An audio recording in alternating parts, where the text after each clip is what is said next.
Bax, hə. Azərbaycan mentaliteti, dünyanın hər ölkəsindən insanla çiyin-çiyinə işləmişəm, təkcə kollega yox, dost olmuşam. Düzdür? Və bu insanları təkcə şəxsən tanımamışam. Onların dəyərlərini, mentalitetlərini, onların doğrularını da mənimsəmişəm, yaşamışam yəni. Düzdürmü? Bütün bu yaşamışlıqların sonunda deyirəm ki, qurban olaram bizim Azərbaycan mentalitetinə. Bunu tam səmimi deyirəm. Amma 95%-nə. Tamam.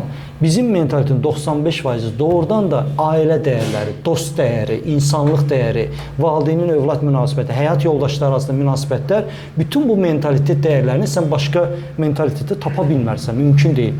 Amma bizim mentalitetdə 5% bir tərəfi var ki, və o 5% tərəfi ilə bu səndən əvvəlki nəsil, ondan sonra gələn nəslin həyatını o 5%-də kontrol edir.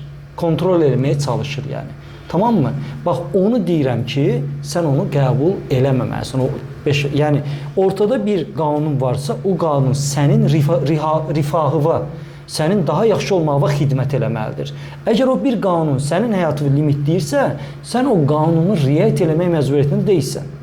Tamam mı? Ortada bir din var. Məsəl üçün də biz hansı dinə burada daha çox İslam dinidir, düzdür azı? İslam dininə ümumi baxsan, onun 98%-i sənin daha da xoşbəxt biri olmağa xidmət edir. Orada yazılan hər bir şey baxsan, 2%-i məsəl üçün nə deyir?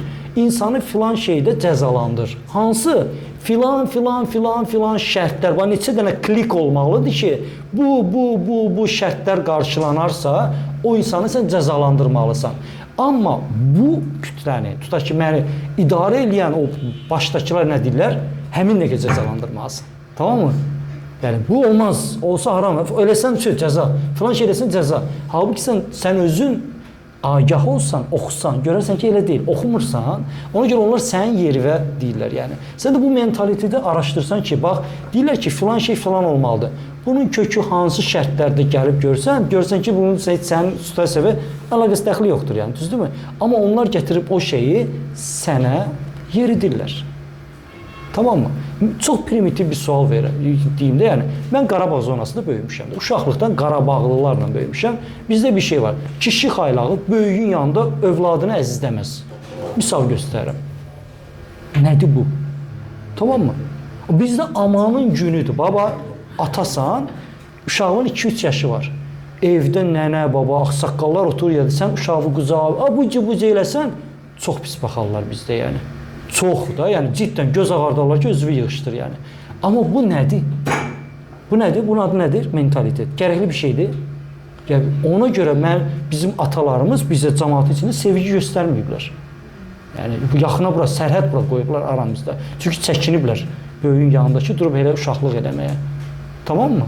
Belə şeylərdən tutmuş hara kimi yəni. Ona görə mentalitet, istənilən dəyər, din, ailə tərbiyəsi, bunlar hamısı məntiqlə fikirləşməlisən.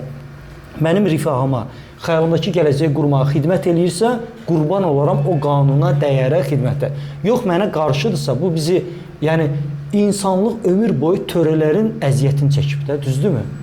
Sən bir qızsan, sevə bilərsən birini, yox. Kimlə evlənməlisən, atan sənə kim məsləhət görür onu. Düzdür?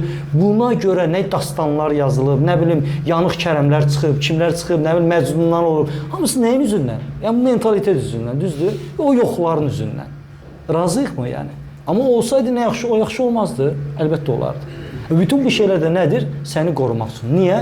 İlk səhvə etməyəsən. Ki, Avropada bu səhv deyil, təcrübədir. Qoy övladım geçsin, başı daşa dəysin deyir.